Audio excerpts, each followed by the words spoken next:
Let's talk about Sheff. If Sheff said something, it happened. A simple text. We got to get a big one. That simple text created a war. Police arresting rappers Sheff G and Sleepy Hallow. Investigators say the men, along with 30 other alleged gang members, ordered, orchestrated, and wreaked havoc across the area. What's going on, everyone? Jared the Star here. It seems like New York drill, a genre that produced many artists like Pop Smoke, Sheff G, Sleepy Hallow, and Fabio Foreign, is on a steady decline. We have Sheff G and Sleepy Hallow, my favorite New York City rap duo, who's been locked up and indicted as part of a 140 count indictment charging 32 people. Like, I'ma keep it 100. The way a New York City waits until artist gets fame and notoriety and gets some money in their pocket, then hits them with an indictment is evil. We have Sheff G hailing out of Flatbush, Brooklyn, New York, who in November 2021 pled guilty to a gun possession charge that the police found during a traffic stop. He was set to be released next month, and on Instagram, his right-hand man Sleepy Hallow was seen posing him in jail, letting the fans know Sheff will be coming home soon. However, that's not the case anymore. The New York Times headline reads, "Rap star bankrolled gangs on his orders, prosecutors say." In short term, the state of New York is a legend that Michael Williams, known as Sheff G to us of course, dangled rewards like money and fame in exchange for hits on rival gang members. Now allegedly, prosecutors say that Sheff G bankrolled two gangs, the HA Crips and the 9-Way Crips, which operate in all of Flatbush and Canarsie to perform hits. And in one of these hits, they unfortunately harmed an innocent bystander, a 43-year-old woman, and a 50-year-old man.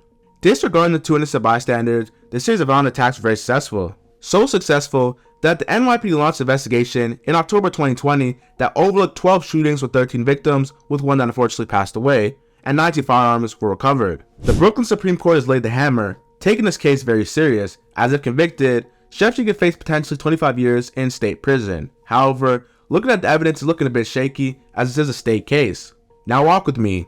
Allegedly, as an act to reward the gang members under Sheff G paid for a steak dinner at a high Manhattan steakhouse in October 2020. So my question is, why can't the man go and eat steak? Why is it that since they're alleged gang members from very low-income poverty neighborhoods in the Bronx, or in Brooklyn of course, because it's a Brooklyn gang, why is it that them going out to eat is automatically linked to conspiracy? Because this whole case is a conspiracy. Now for those of you who don't know, conspiracy is just, conspire and having the idea to do something. Let's just say me and my friend were on the phone saying that we want to murder XYZ. Even if we don't go through with it, and we can see messages of me saying, we're going to kill him on this day, we're going to go to his house, we're going to find him at the church, we're going to find him at LA Fitness. That is all conspiracy. Even if you don't go through with it, the proof of you planning to do something, and they had a whole purpose and motive of what you're going to get out of it, and why you want to do it, that is all they need. And that's why when it comes to this whole Sheff G ordeal and this whole Sleepy Hallow stuff, because Sleepy Lee came home less than 2 months ago. Sheff was about to come home in June, next month. That's when it comes to this whole stuff, it's a bit shaky because I think they're reaching a lot. Like, we have someone who is, let's say, very young, very talented, and I'm not going to let my lack of judgment or my lack of bias, because I mess with Sheff and Sleepy heavy, cloud my judgment when it comes to this case. But what I am saying is, we have artists like them who, they're trying to say that they funded gang members. Why can't it just be Sheff G's successful artist who wants to go with his friends? He signed to Atlantic Records, he has a deal with Winner Circle's own independent label that has basically a joint venture, or some sort of partnership with Atlantic Records, and they're making legal money. Why would Sheff G and Sleepy Hallow, of course, because they're twin them, why would they go and use their legal money and fund illegal activity? It just doesn't make any sense. And I feel like the prosecutors are just taking a super wild risk and just launch this investigation. Obviously, you have young artists who have ties to the street, they rap on their songs, they come from that lifestyle. Not even them just glorifying it, them just speaking about, hey, this is how I came up, this is what I came from, and this is how I'm living my life. Obviously, you got to speak on your real life shit and if stuff happened to you to, get a fan base. But they're still trying to connect it back to their past and say that they did this and that they're responsible, or they're the leader of two gangs who paid people to do hits and award them a steak dinner. Like, this ain't like, I don't even think this is like the mafia where they got all this money to go to these nice luxury places. And no, I'm not saying that Sheff G and these rap niggas aren't getting money. They are getting money. But I'm saying the fact that you have young artists who are already in jail. It's like, you have people, one artist that came home, another artist that was going to come home, and he hit them with an indictment. It's like the feds just really don't want to see you win. But it's like New York City waits until rappers get big. Like, you didn't come towards me when I was in the hood, broke, bummy, no money, like lint in my pocket. Me and the homie are sharing a bacon, egg, and cheese. Like, you did not come for us this when it came like that. But now when we get money, we travel in the world. My homie's about to come home. Now you want us with an indictment? Like, this shit don't get more worse than this, man.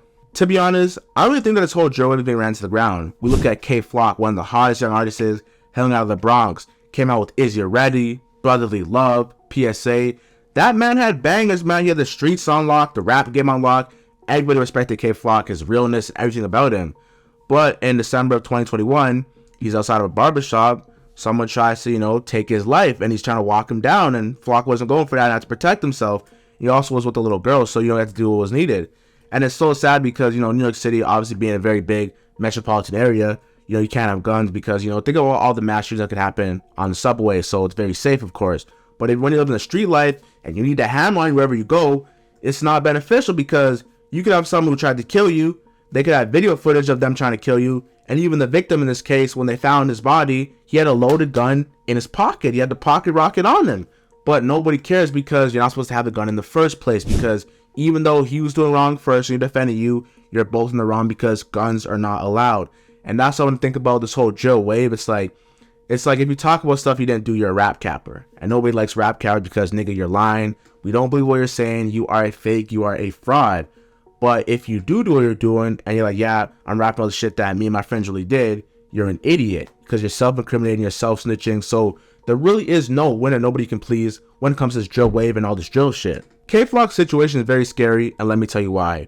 K Flock was performing at Rolling Loud back in 2020. This is before he was even that big, starting to bubble up because of Being Honest with G Herbo and a couple other tracks. Mind you, for people outside New York and the whole New York tri-state area such as Philly, New Jersey, none of us knew who K Flock was until 2021 when he came out with the Is You Ready, PSA, Brotherly Love. Like, that was when the world outside of New York City and other tri-states knew who K Flock was. And I'm telling you, back in Toronto and all these other places that, I visited, K Flock was the shit. Like, we're talking about the realness in the raps, his aggressiveness. He reminded us of King Von. Like, King Von's story tells, and it's like, this nigga talking a little bit too good. He must have done this shit. That is how I felt listening to K Flock.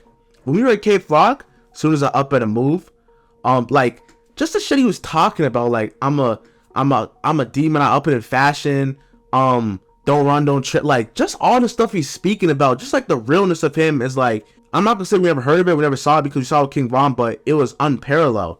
And the sad thing about the whole situation is, K Flock was going against a murder case in the state of New York, right? Like, he killed Oscar Hernandez, which is, I guess, they said allegedly robbed gang member, but I don't want to put smart on the person's name because he passed away. But the whole thing is, he was going against a trial for the death of him. He was going to beat that case, man. He had Jeffrey Lichman, El Chapo's old lawyer. Like, he had a good lawyer on his case, man. K Flock signed a record deal months before, so, most of that money's going towards his lawyer, and he's paying for, him to go home. Bro, one thing I didn't even know, the state and the feds can indict you at the same time. I was not aware of this. The state and the feds can indict you at the same time. The state was about to lose. They're about to lose the murder case, and probably he plead out to manslaughter, 7-8 years, he comes home.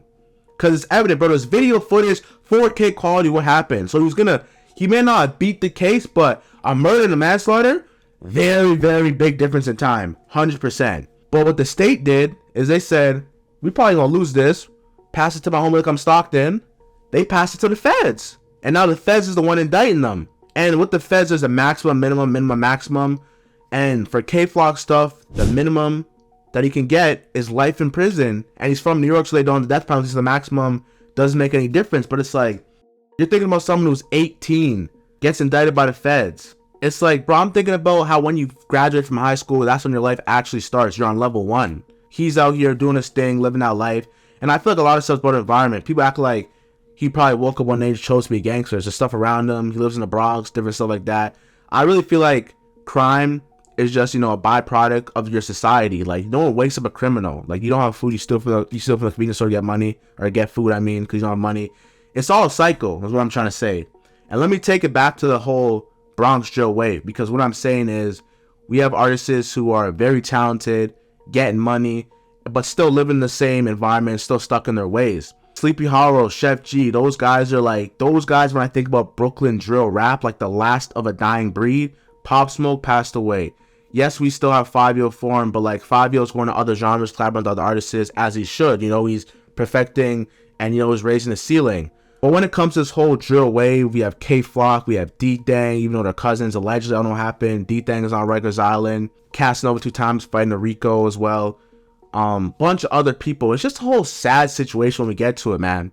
Like, honestly, it's like you have artists who are trying to like get money the legal way, but the police just don't want to see them win. And I'm not saying that these guys are perfect. They're definitely making mistakes and stuff like that, but it's just like, what are the odds? You know, right when I get money, move out the hood, start taking care of my family because I'm actually in the position where I can, you want him with the indictments. And it's like the Sheff G and Sleepy Hollow stuff, this is all like, you know, they try to stack it, looks like something that's not. They might have like conspiracy to commit murder, conspiracy for racketeering, a bunch of conspiracies which on their own I feel are weak, but when you stack it all together, you're like, if they give me one of this, I might get 5 years. And it's like, when we all saw the video of Sheff basically walking out the building, it was so confused because they said Sheff G got arrested, but he was already in police custody, so how did he get arrested? Something that people are just thinking, like, inquiring minds really want to know. Like, how is it happening? Man, the fall off of New York drill. This is one of my favorite genres, man. Like, Pop Smoke really just brought no swag to it. I feel like there's a difference between New York drill, or should I say Brooklyn drill and Bronx drill. Bronx drill is more gritty, dissing the dead, smoking XYZ. And Brooklyn drill is more swaggy. Like, you feel like, you know, it's still saying that, you know, niggas can't touch me. You know, I don't like niggas, XYZ. You're still, like, basically popping your shit, but you're not as direct. Bronx drill is like XYZ from this hood did this. It's just, like, very direct. And sometimes it's hard to vibe out to because you feel like, damn, I'm rejoicing, singing a song about the death of other people who are part of the black community. So it's like, I don't know, like, I really don't know what to say, because in the shoes of the artist, they're thinking, hey, I'm getting money, I can sign a record deal, even though I'm talking about stuff that I've seen or heard in my neighborhood of people who've died. Sure, it may not be the best thing, but it's like, I can get paid off it, I can move up the hood, I can help my family. It's just really the reality of this whole situation, man. I saw Sheff G actually, not Sheff G, Sleepy Hollow post something saying how, don't believe the internet, we're innocent. This indictment is looking fairly weak. Even when you look back at the whole K Flock indictment, he was gonna beat his murder charge. He's gonna get off by manslaughter, but the feds picked up the case. And looking at it now, it's like, I still don't even think they have that much evidence against him other than this murder. But it's like, if you were to fight a murder on state level, okay, you may get 10 years, 10 to 15. When it's manslaughter, you may get 5 to 10. But when it's the feds, where there's like a guideline of, okay, yes, you killed him in self-defense, but you're in New York, shouldn't have gone in the first place, and you're gonna get life, and you're 18, and haven't really done nothing, haven't really left the country. Like, I look at B Love, like B Love, you know, the other trio part of, you know, Dougie B, K Flock, B Love. B Love is, you know, traveling the world. Pretty sure he has a family too, like a daughter and stuff like that. Going to the UK, wireless, coming to Canada, doing all type of crazy stuff. It's like, he is like what they all should have been. And even looking back at like Dougie B, like how he be going through and missing his man, because like, think about it, bro. K Flock been locked up since December 23rd, 2021. Like, that is like a couple days before Christmas. Like, you're not thinking how his mind is changing in there and all type of crazy stuff. And we just have a genre that, you know, we all love because it's hype. You know, Bronx drills, when I put on when I go to the gym, it's like I'm trying to get through that rep, lift that weight, run through XYZ for how long, and it's like that is what gets you through it. And I just feel like Bronx drill as a whole, or should I say New York drill as a whole, is on the decline because we have Sheff G locked up, Sleepy Hollow locked up, K Flock locked up, D-Thang locked up. D-Thang had that original hard ass freestyle on the radar that really put this whole shit on the map. I ain't gonna lie and take away from the people who are out there. We got Shaw UK, B Love, TJ Crippy. We got a lot of other artists set the trend, C Blue. We got a lot of artists still doing their thing. Oh, we got I Can Never Forget 4-1. We got Jen Carter, KR, Mr. Reverse the V, Tata. Like, there are people doing their thing. And when I say the falling off of New York drill, I don't mean that it's entirely over, but it's just on the decline, because it's like all these artists who made it what it was are either dead or in jail. It's like, I'm starting to think that this music business is the streets, because when you ask someone about the streets, why you shouldn't go in it, because you end up dead or in jail. But yeah, man, this is all my opinion. This is a very different type of style of video. It's kind of like a rant. If you got to end the video, let me know in the comments if you prefer this style or my more, you know, stagey stuff like that. Anyways, I'm gonna be me, keep doing me. Thank you guys for watching. Jared the Star, I'm out.